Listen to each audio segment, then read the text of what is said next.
Hello, good day to everyone. Sir Howard here. Welcome to another episode dito sa Libreng Sit-In, Psychometrics. This video, I want this to be a summary video of everything that we have been discussing about the field of psychometrics kasi medyo patapos na yung ating series on psychometrics. So as I end this series, gusto ko sana magkaroon ng isang lecture video that will summarize the major points of all the things that we have been discussing about psychometrics. So this will be part 1 of my lecture that will summarize those concepts. Hinati ko, no? Sabi ko dito 10 things all psychologists should know about psychometrics. Part 1. So ibig sabihin, meron akong 5 points for today. For part 2, I will discuss the 5 other points. So these are the 10 things all psychologists and psychometricians should know about the field of psychometrics. Number 1, sana matanim sa ating mga isipan that the goal of psychometrics is to improve human life. More than the business side of psychometrics, dapat nangingibabaw pa rin sa atin yung concern natin to give people a better psychological life. Huwag natin i-deny na ang psychometrics paminsan-minsan, there is also a business side to this. Meron din itong financial side, no? Especially kung test developer ka, gusto mo rin kumita sa pagbebenta ng mga psychological test. But this is not the whole point of doing psychometrics. Whether you are a test user or a test developer, dapat yung mas nangingibabaw sa iyong value is you are dealing with psychological test because you want to build people up.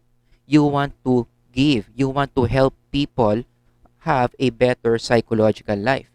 And please understand that this is a sacred task. Yung pagtulong sa ibang tao, lalong-lalo na yung tulungan mo sila to have a better psychological life, that is a very biblical imperative or kautusan. Sinabi sa 1 Thessalonians, so encourage each other and build each other up. And you know, being a psychometrician, whether you are a test user or a test developer, sana gamitin natin yung ating knowledge base, gamitin natin yung ating skills, yung ating resources sa pagpapaangat ng kalidad ng psychological life ng mga tao. Again, let me repeat this, being a psychometrician, being a psychologist, dealing with psychological tests, the whole point is to help people to be better than before. Yan nga yung pinaka-purpose kung bakit tayo gumagawa ng assessment. If you can still remember our discussion on the 4 foundation concepts in psychometrics, 'di ba? Meron tayong psychometrics, psychological test, psychological measurement, psychological assessment, ang ending yung psychological assessment. Bakit ba tayo gumagawa ng assessment? Bakit ba tayo nagsusulat ng psychological test report? Why do we want to make sense of the client? Because we want to make decisions. We want to recommend to them certain actions that when they do, it will lead them to have a better psychological life. So tatandaan natin, it is our professional responsibility, whatever recommendations we give to our clients as a result of our assessment must always be for the better. Huwag tayong gagawa ng decision o magre-recommend ng action sa ating mga kliyente na mas ikakasama nila. Because again, the whole essence of being a psychologist, being a psychometrician is to help them have a better psychological life.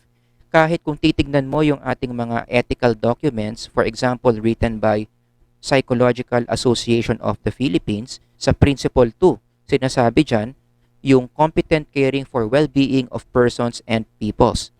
In summarizing this, ang sinasabi lang dyan, lahat ng proseso na ginagawa natin in psychometrics, lahat ng sasabihin natin sa kliyente, lahat ng ire-recommend natin sa kanila ay dapat patungo sa kanilang ikabubuti. So that's principle number 1.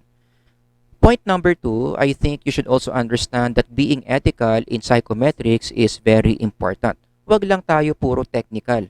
Huwag lang tayo puro reliability, validity, marunong ka nga mag-norming. But before all these things, as we practice being psychologists and psychometricians, we need to make sure that we are ethical professionals. Ibig sabihin ng ethical, aware ka lagi kung ano yung mga tamang bagay na ginagawa mo at mga maling bagay na hindi mo dapat ginagawa. And the whole point of being ethical is to prevent harming our clients. Sinusulat yan, nakasulat yan sa PAP, sinulat din yan ng APA because as we deal with psychological tests, as we administer this test to them, we interpret the scores for them, we make reports about them. If we are not ethical about this, ay posibleng masaktan pa natin sila.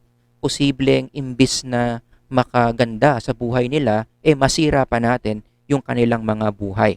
So one way to prevent that, para hindi natin sila masaktan, para hindi natin masira yung kanilang quality of life, is we practice being ethical. So let's have a very quick review. What are some of these principles na pinag-usapan natin about being ethical? Halimbawa, wag nating kakalimutan yung principle of informed consent. Basically, bago mo bigyan ng isang kliyente ng any form of psychological instrument, binigyan kanila ng consent.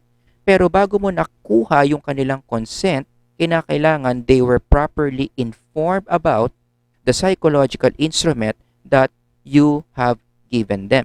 Ano ba yung mga information na dapat naintindihan nila before they give you their consent? Dapat alam nila yung nature ng test, alam nila yung purpose ng test, saan gagamitin yung scores, meron bang mga possible risk, inassure mo ba sila ng confidentiality, did you answer the questions that they have about the test? Lahat yan dapat alam nila before they give you their consent.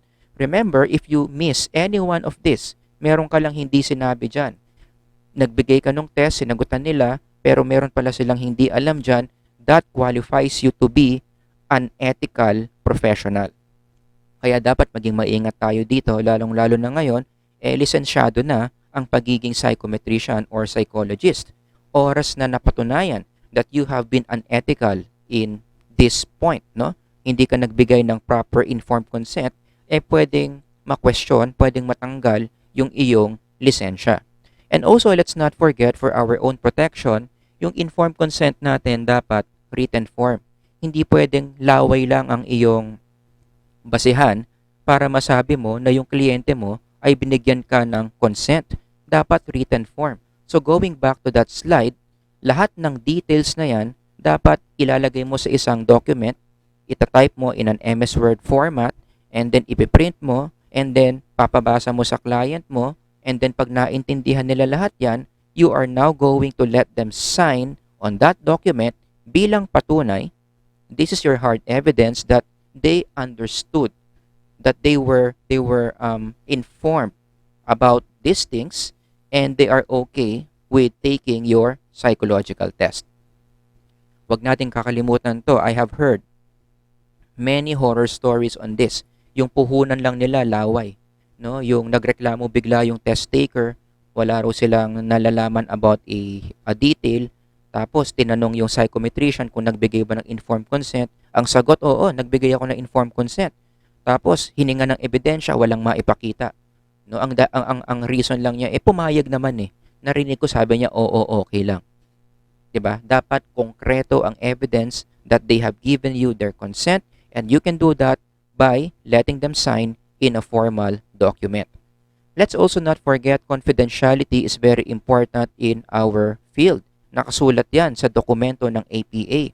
Psychologists may refrain from releasing test data to protect a client or patient or others from substantial harm or misuse or misrepresentation of the data or the test, recognizing that in many instances, release of confidential information under these circumstances is regulated by the law. Or to make the long story short, medyo mahirap ito kasing intindihin in this form, ang test data dapat nag-i-stay lang yan within you, between you, the psychometrician, the client, and the psychologist if you are being supervised by a psychologist. So, yung ibang mga tao na wala doon sa tatlo, hindi sila dapat nagkakaroon ng access doon sa mga data na meron yung iyong client. And also, this data does not only include the test, the raw scores that they got from different tests. Sinabi doon sa guidelines ng APA, for example, kasama pala sa mga data na dapat confidential would be the transcriptions of your, let's say, clinical interview. So kapag in-interview mo sila, nirecord mo yung kanilang mga boses, transcribe mo, ikaw lang din dapat ang makakakita nun. Okay? Wala nang ibang tao.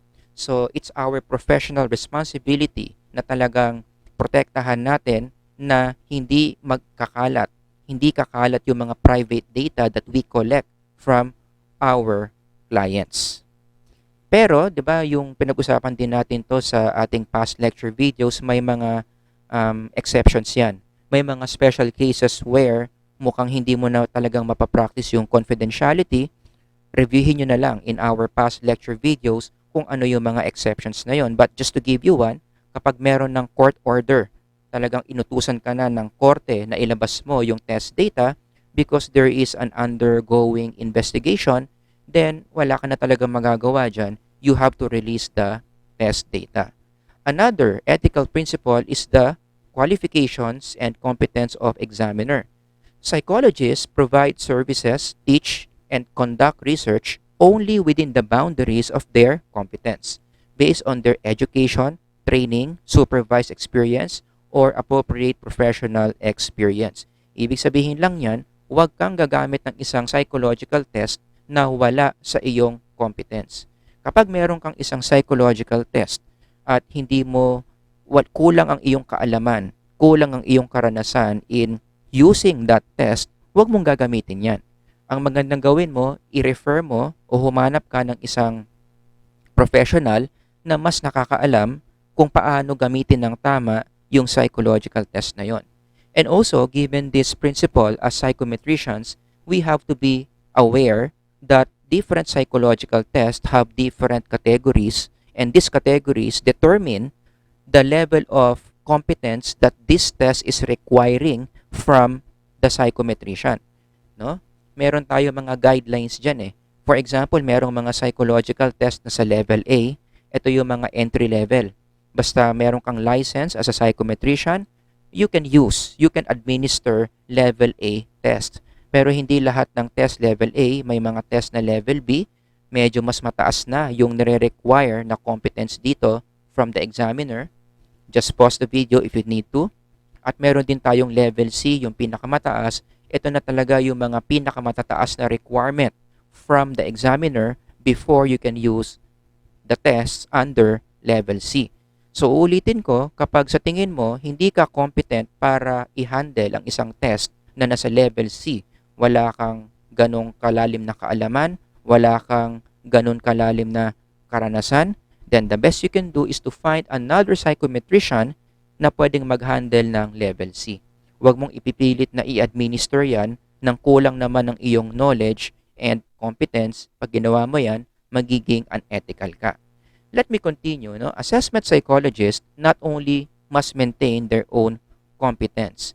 I like to emphasize those words, maintain our own competence. It is our responsibility bilang mga psychometricians na dapat updated tayo sa mga developments in our fields. Dapat patuloy nating pinagbubutihan o ini-improve yung ating mga skill set for us to be able to better serve our clients. Let me repeat, that is our professional responsibility.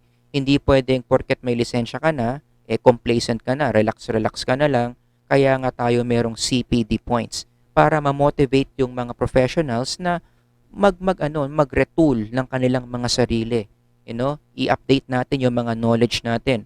Mag-attend tayo ng mga webinars, mag-attend tayo ng mga seminars, magbasa tayo ng mga libro, okay? Para mas maging mabuti pa tayong mga psychometricians. That is our professional responsibility, maintaining our own competence. Pero hindi lang daw yon, no? Sinabi doon sa document ng APA, not only we maintain our own competence, meron pa tayong isang responsibilidad, but also to call attention in appropriate circumstances to assessment practices that fall short of reasonable standards of competence. Kapag meron tayong nakikita na mga tao or organizations that are violating the ethical principles of psychometrics, it is our professional responsibility to, number one, call their attention and then ask them to stop doing the behavior And kung hindi makinig, then we report these people and organizations to the authorities. Pero ano ha, tatandaan nyo, ang first step lagi is kausapin muna yung violator. Halimbawa, may kakilala kang isang kumpanya na nagpo-photocopy ng mga test instruments. Violation yan ng copyright principle. Ang una mong gagawin, hanapin mo yung head ng opisina na yon na nag-uutos na i-photocopy yung mga test. Siya muna kausapin mo.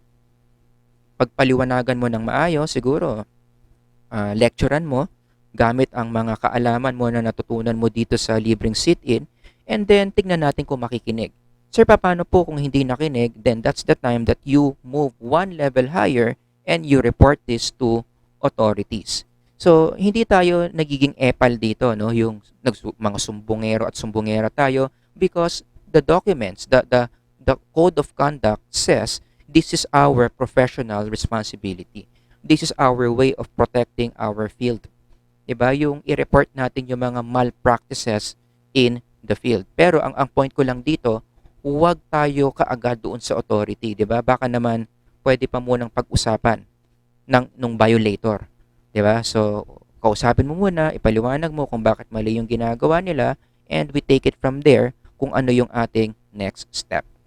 So, I hope you're learning so far. Inom muna ako ng tubig before we go to number 3.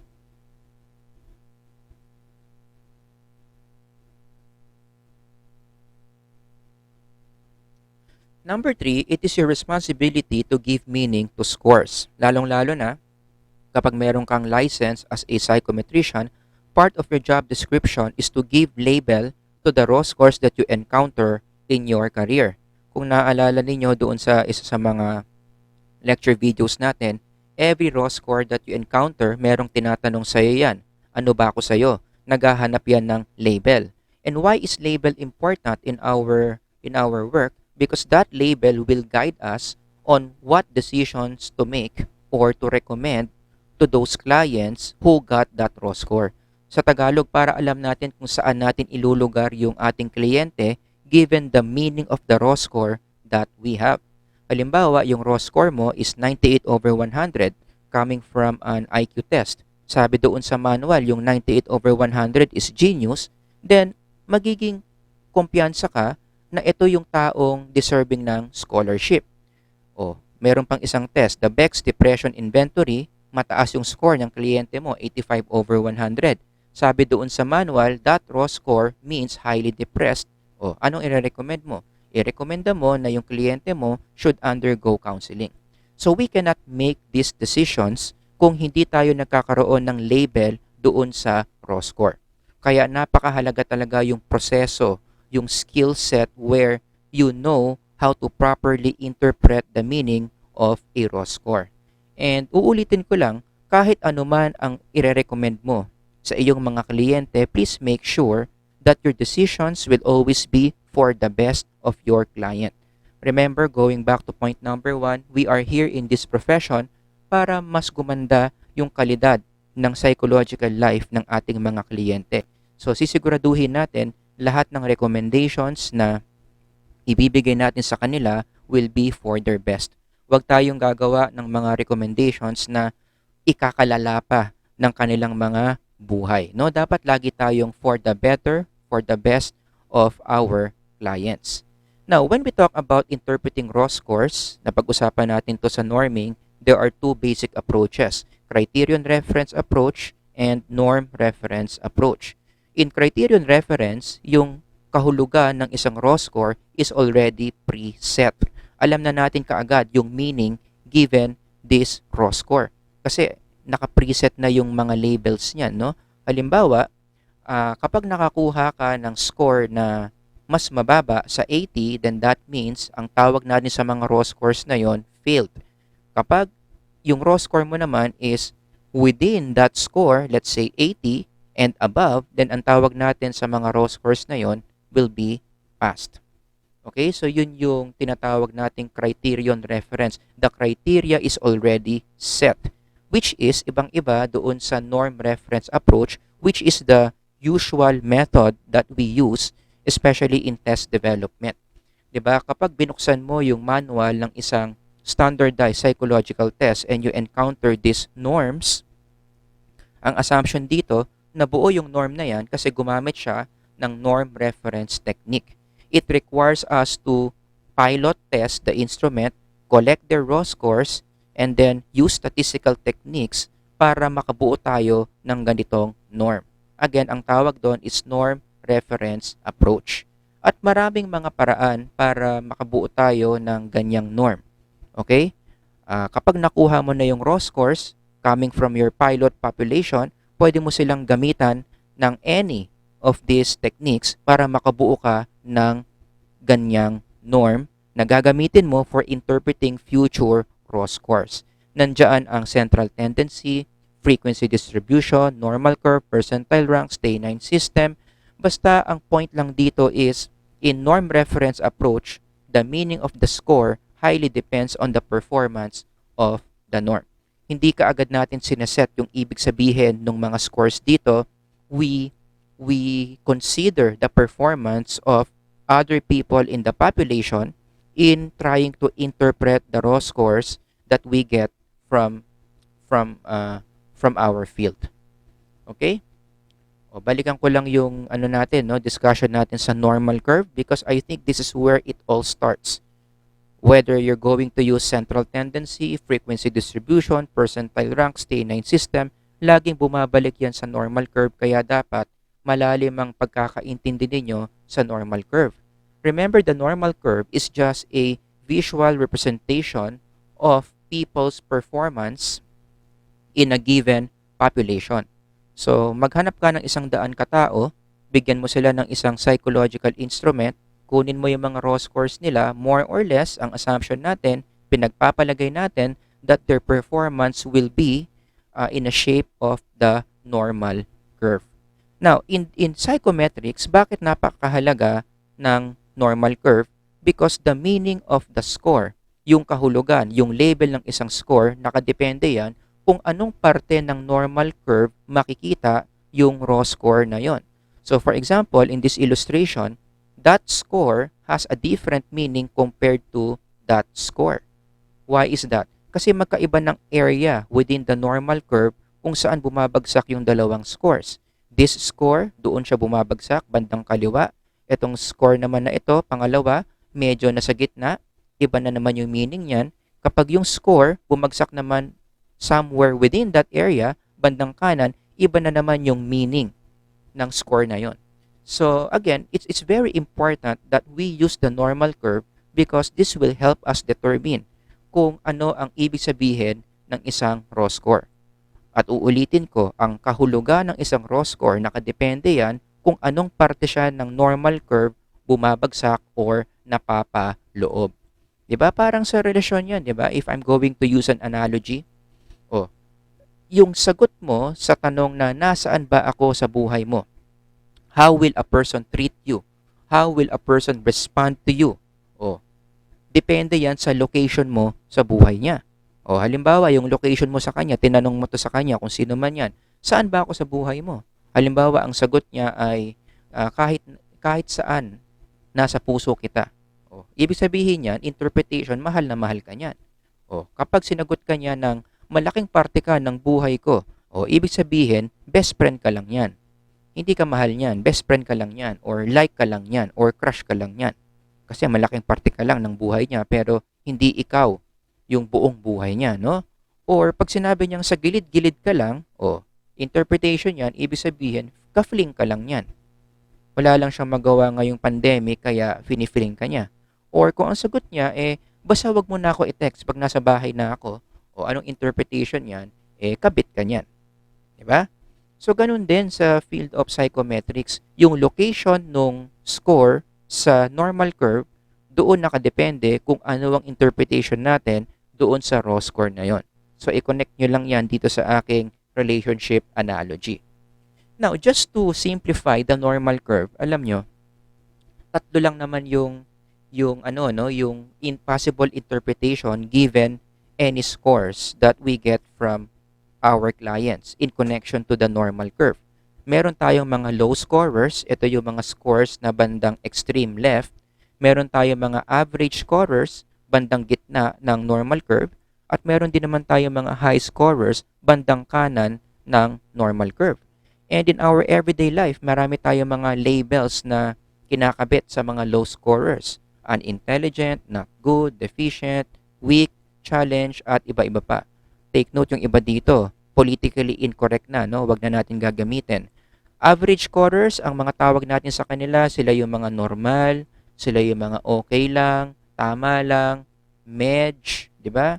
Pag high scorers naman, ang mga labels dyan, high, super, genius, gifted, hyper, astig, as in, ikaw na. So, yan lang naman yung ibig sabihin ng mga scores, no, in connection to the normal curve. May mga sobrang baba, merong tama lang, merong mga sobrang tataas. And if you notice, yung mga scores doon sa extreme left or extreme right, ito na yung mga topics na pinag-uusapan sa abnormal psychology. Kaya nga tinawag na abnormal yung mga scores na yan kasi masyado silang extreme. They are not of the norm. Hindi sila medyo, hindi sila average, hindi sila typical. Pwedeng sobrang mahina ang intellect, pwede rin namang sobrang taas ng intellect, either way, mukhang hindi sila normal. Hindi sila nakapaloob doon sa mga average scorers. O ganun din sa income, di ba? Pwede rin nating makategorize yung income ng tao in three major categories in connection to the normal curve. O pagdating sa sweldo, meron tayong mga sobrang hirap, meron tayong mga middle class, at doon sa extreme right, nandiyan kaming mga sobrang yaman. Oo, joke lang po. Hindi po talaga ako sobrang yaman, no? But again, that's how we look at income in connection to the normal curve. Kahit sa physical attractiveness 'di ba? Yung mga extreme left, yan yung mga medyo nagkulang sa alam nyo na. Oo. Yung mga nasa gitna, ito yung mga hindi gwapo, hindi rin naman siya pangit, tama lang, presentable, maraming taong ganyan. Doon naman sa extreme right, dyan kami nakapaloob. No, yung talagang yung itsura mo sobrang pogi, sobrang ganda na ginagawa kang artista at model ng iba't ibang mga produkto. So ganun lang yung normal curve. Usually the normal curve will categorize people into three. Okay, extremely low, average, and extremely high. And again, paulit-ulit na ako dito para akong sirang plaka. The normal curve is so important for psychometrics because it will help us determine what is the meaning of the raw score. And that depends on what specific part of the normal curve can we find the raw score. Doon manggagaling yung ibig sabihin, yung interpretation ng raw score na yon. So, paano natin malalaman kung anong specific part ng normal curve na kapaloob ang isang raw score? Yun na ngayon yung inisa-isa natin. Diba? Pinag-usapan natin yung iba't ibang mga techniques on how to locate a raw score in the normal curve. You can use standard dev, z-score, t-score, percentile rank, stay9, or sten. All of these are designed to help us identify where a score is specifically in the normal curve para malaman natin kung ano ang kahulugan ng raw score na yon.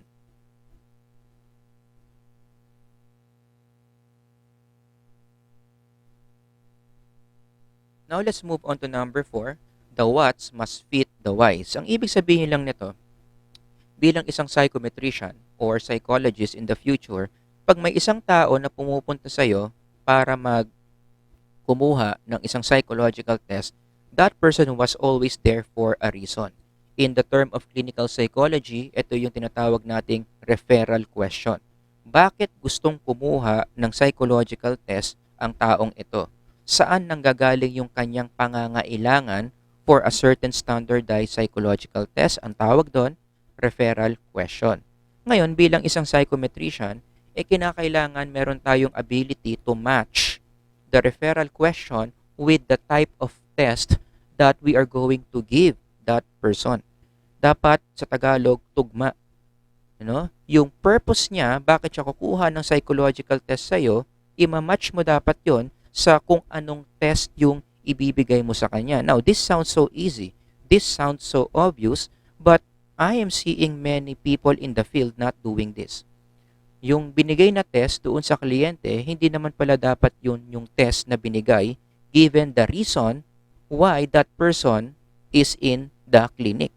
And Kapag ginawa mo yun, hindi tugma yung test na binigay mo given the referral question, dalawa ang nangyari. Number one, sinayang mo yung oras ng kliyente. Number two, sinayang mo lang yung resources ng clinic.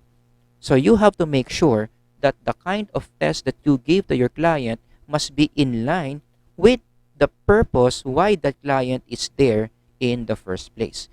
Kaya alam nyo, given this principle, ang isang highly recommended na dapat talaga nating ginagawa, basahin natin yung manual ng mga psychological test na nasa possession natin. Okay? Now, again, this sounds so basic. It sounds so obvious. But I know a lot of people, they are not even doing this. Bibili ng psychological test. O ang assumption nila, alam nila kung papaano. So, diretso na doon sa answer sheet. Tapos, i-administer na sa mga kliyente. Hindi tayo dapat ganun. Marami tayong pwedeng malaman about the instrument whenever we read the manual that comes along with it. Tatandaan natin, kapag bumibili tayo ng isang legitimate, standardized psychological test, ano yan may kasamang test manual yan. At professional responsibility natin na dapat basahin natin page by page yung manual because it will help us a lot in fulfilling number 4. No? The what must fit the why. Para magawa natin yan, mag-fit, magtugma yung what sa why, meron tayong mastery ng mga bagay na nakalagay sa test manual. Ano ba yung mga bagay na nakalagay sa manual that is very important for us to know? Siyempre, nandiyan yung history ng test. Diba? Diyan pa lang magkakaroon ka na ng idea kung para kanino yung test na ito. In the first place, bakit ba ginawa yung test na ito? Ano yung mga instructions? Paano ba ina-administer yung test? Ano ba yung psychometric property ng test na ito? Ano ba yung nature of the test construct? Remember construct? This is what the test is trying to measure. Kasama sa manual yung short background ng construct ng test na yon. Kaya mahalaga na binabasa rin yung manual kasi minsan napaka-general lang nung construct based on the name of the test halimbawa, a personality assessment inventory. Ano yung construct niyan? Obviously, personality. But what is the definition of personality given this test?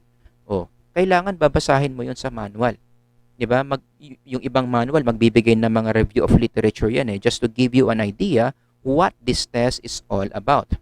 And most importantly, isa sa mga bagay na dapat natin alam na nakasulat sa manual, who is the test for? Sa Tagalog, para ba kanino ginawa yung test na ito, alam dapat natin yan. Para alam natin kung sino yung mga kliyente na lalapit sa atin na dapat kumuha nung test na yan.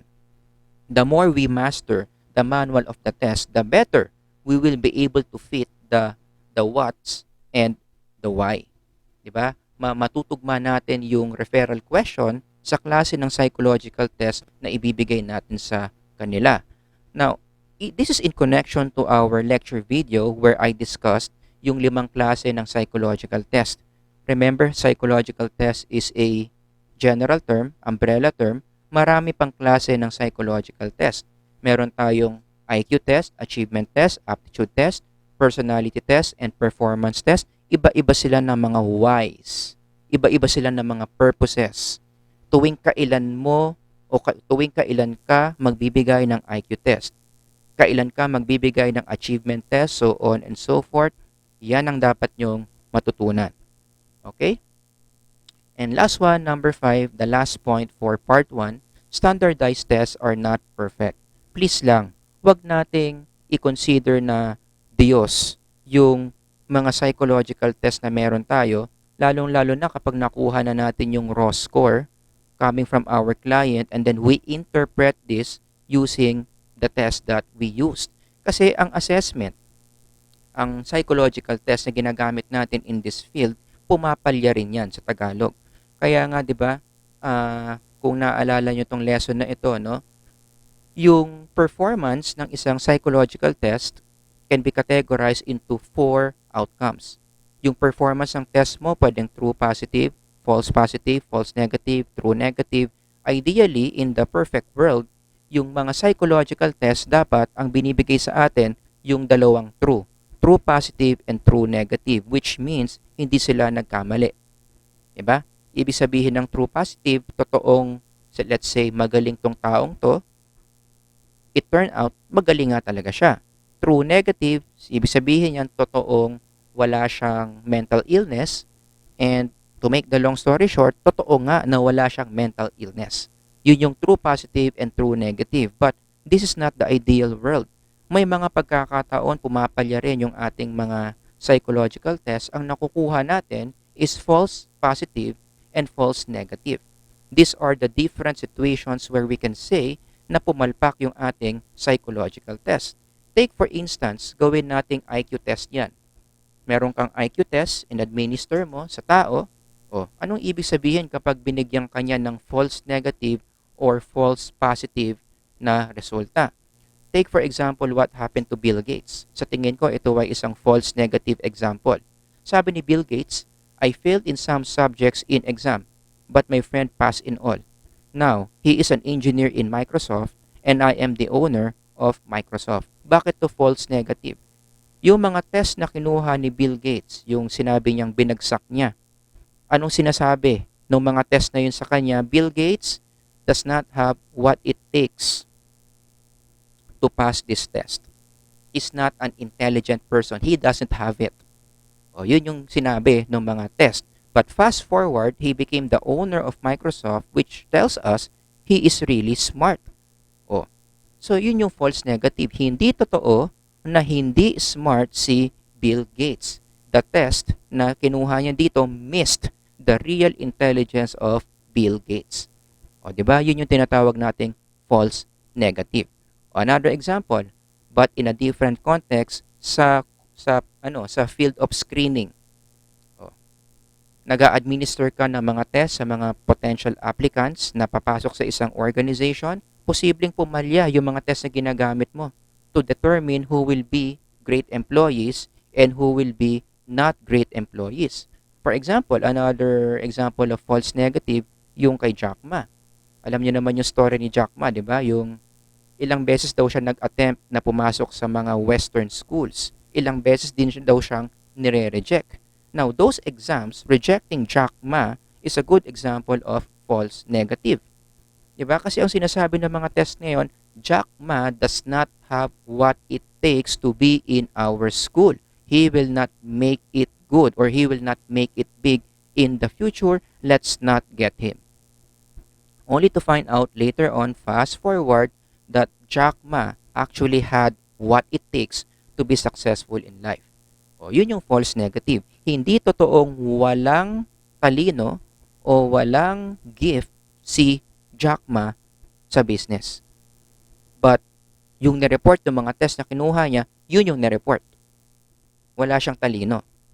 It turns out that those tests were wrong. Those tests were under false negative. So pumapalya talaga yung mga psychological test na yan. Even yung mga nangyari kay Elvis Presley, yung nangyari sa The Beatles. 'Di ba? Nag-audition sila.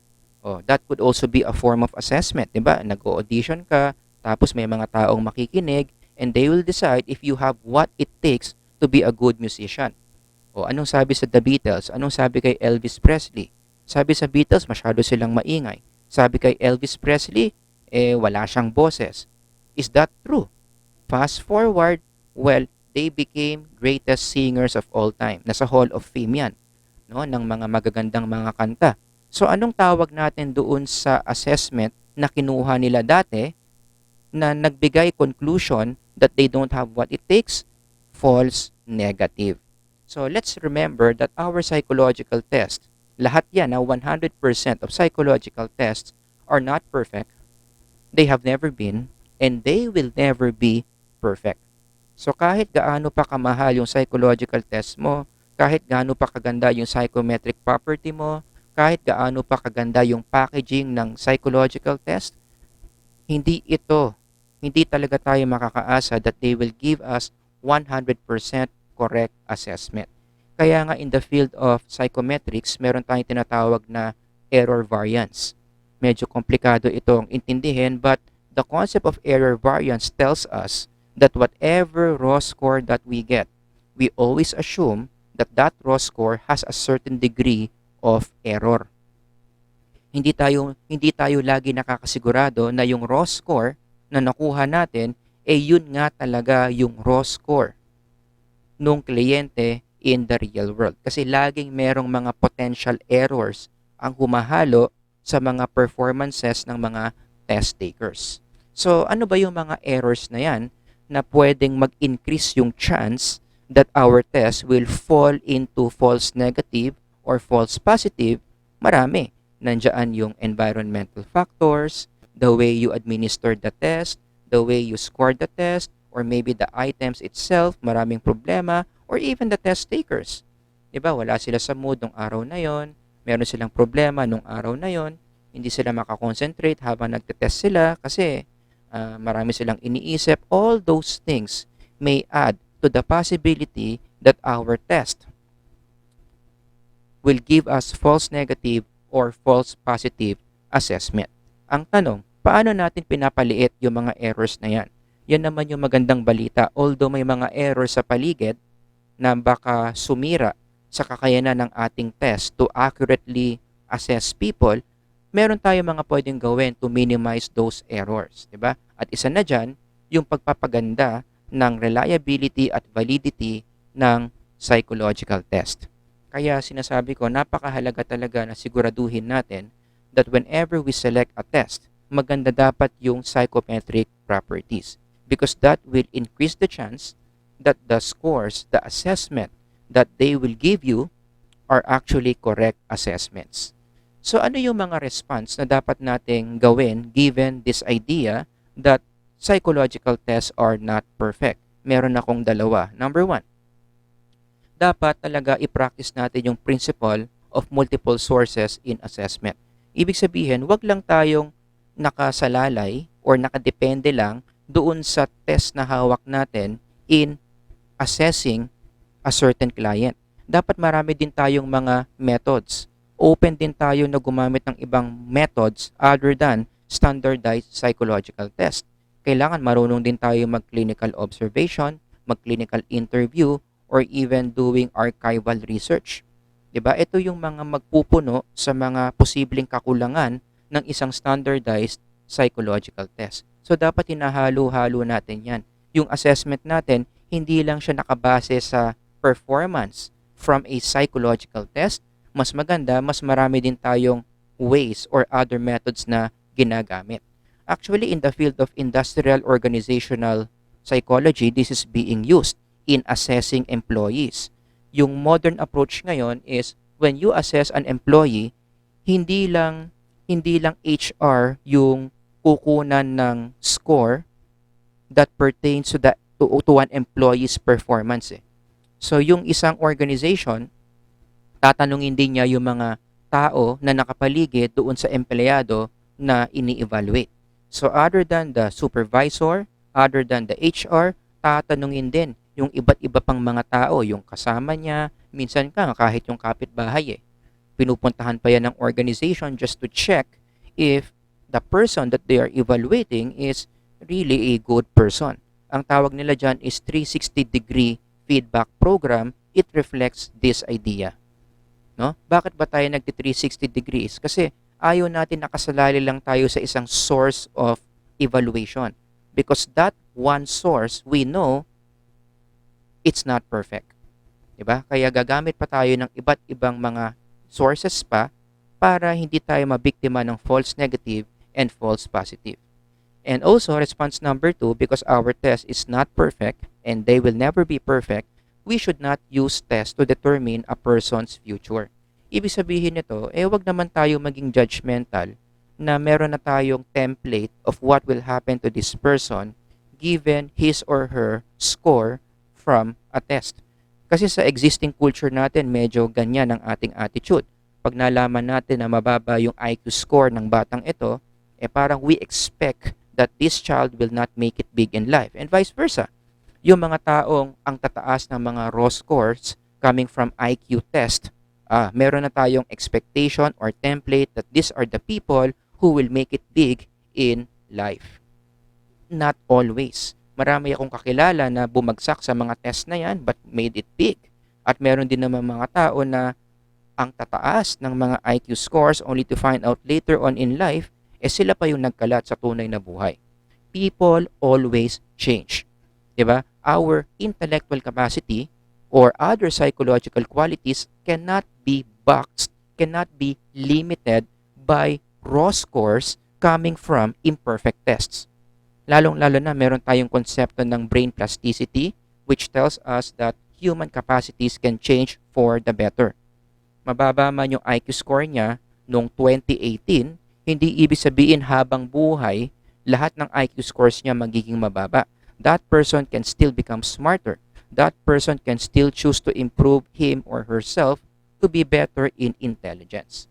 Ang tawag dyan, brain plasticity. Our brain is still capable of improving itself. Kaya wag tayong magkaroon ng ganong attitude of predeterminism. No, ibig sabihin, given this raw score, everything about your future is already predetermined. No. Raw scores can only guide us with immediate decisions that we can make about that person, but we should not use those scores to foresee or to foretell what will happen to these people. Tatandaan natin, lahat ng psychological test na ginagamit natin, hindi perpekto at wag natin silang i-expect na maging perpekto. Okay, so that ends our part 1 of discussion ng aking summary video of everything we have been discussing dito sa Libreng Sit-In in Psychometrics. So if you have any questions about any of this, then don't hesitate to just post a question below. And if you know anyone na nagre-review for Psychometrics at sa tingin nyo makakatulong tong video na ito, you have my permission to share this video. Until next time, abangan nyo yung part 2 of this topic. I'll see you around. God bless.